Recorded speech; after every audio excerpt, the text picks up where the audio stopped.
Hi, എൻ്റെ പേര് സലീം. ഞാൻ ഈശ്വറിൻ്റെ ഹസ്ബൻഡാണ്. LD-യിൽ 11ാം കിട്ടിയതിൽ വളരെ സന്തോഷമുണ്ട്. അപ്പം എനിക്കിതിൽ പ്രത്യേകിച്ച് എടുത്ത് പറയാനുള്ളത് എന്താണെന്ന് വെച്ചാൽ, ഇപ്പോൾ ഇവള് BSc ഒപ്റ്റോമെട്രി കഴിഞ്ഞതാണ്. ഒപ്റ്റോമെട്രി കഴിഞ്ഞിട്ട് അതിന് 1-2 സ്ഥലത്ത് ജോലിക്കൊക്കെ പോയി. പക്ഷേ നാട്ടിലതിന് എന്താ പറയുക, എൻ്റെ പേ സ്കെയിൽ എന്ന് പറഞ്ഞാൽ വളരെ ചെറുതാണ്. പിന്നെ വിദേശത്തേക്ക് പോകാനൊരു താല്പര്യം ഉണ്ടായിരുന്നില്ല, നാട്ടിൽ തന്നെ റിസൈഡ് ചെയ്യുന്നുള്ള ആഗ്രഹമായിരുന്നു. ആ സമയത്ത് എന്ത് ചെയ്യണമെന്ന് അറിയാൻ നിൽക്കുന്ന സമയത്താണ് BSc ഒന്ന് ട്രൈ ചെയ്ത് നോക്കിയാലോ എന്ന് ഞാൻ പറഞ്ഞത്. അപ്പോൾ ഞാൻ കുറച്ച് വീഡിയോസും കാര്യങ്ങളൊക്കെ അയച്ചു കൊടുത്തു. അപ്പോൾ അവൾ ഇൻട്രസ്റ്റഡ് ആയിരുന്നു. അങ്ങനെ അത് കണ്ടപ്പോൾ ഞാൻ എന്ത് ചെയ്തു, ഒരു കോച്ചിങ് സെൻറ്ററിലാക്കി. അതുപോലെ എൻ്റെ സബ്സ്ക്രിപ്ഷൻ എടുത്തു. ഇതിൽ പ്രത്യേകം എടുത്തു പറയാനെന്ന് ചോദിച്ചാൽ, BSc ഒപ്റ്റോമെട്രി കഴിഞ്ഞിട്ട് ഇപ്പോൾ LD ലെവലിലേക്ക് മാറുക എന്നുള്ളൊരു നല്ലൊരു സ്വിച്ചിങ് അവിടെ നടന്നിട്ടുണ്ട്.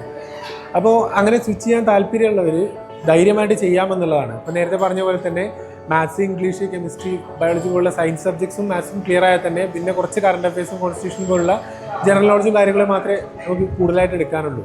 അപ്പോൾ അത് സിമ്പിളായിരിക്കും, ആർക്കും സാധിക്കുമെന്നുള്ളതാണ്. പൂർണ്ണമായ ഡെഡിക്കേഷൻ ഉണ്ടായിരുന്നു. ഏത് തിരക്കുണ്ടായാലും അതിൽ പഠിക്കാൻ പ്രത്യേകം സമയം കണ്ടെത്തുന്ന ഒരാളായിരുന്നു എന്നുള്ളതാണ്. വീട്ടിലൊക്കെ ഒതുങ്ങിക്കൂടുന്ന പ്രത്യേകിച്ചും പെൺകുട്ടികളോട് പറയാനുള്ള എന്താണെന്ന് ചോദിച്ചാൽ, നിങ്ങൾ ഒരു ശ്രമം മാത്രം മതി. നിങ്ങളുടെ പിന്നാലെ കൂടിയങ്ങാണ്ട് അത് നിങ്ങളെ വിജയത്തിലേക്ക് എത്തിക്കാൻ എന്തായാലും എൻട്രി പോലുള്ള ആളുകൾ നിങ്ങളുടെ കൂടെ ഉണ്ടാവും. ആ ഒരു പൊട്ടൻഷ്യൽ നിങ്ങളിൽ ഉണ്ടോ എന്നുള്ളത് നിങ്ങൾ ജസ്റ്റ് ഒന്ന് ട്രൈ ചെയ്ത് തിരിച്ചറിയുക. അതിനുശേഷം നല്ലൊരു പ്ലാറ്റ്ഫോമിലേക്ക് വന്നു കഴിഞ്ഞാൽ നിങ്ങൾക്ക് തീർച്ചയായിട്ടും ഒരു ജോലി ക്രാക്ക് ചെയ്യാൻ പറ്റും.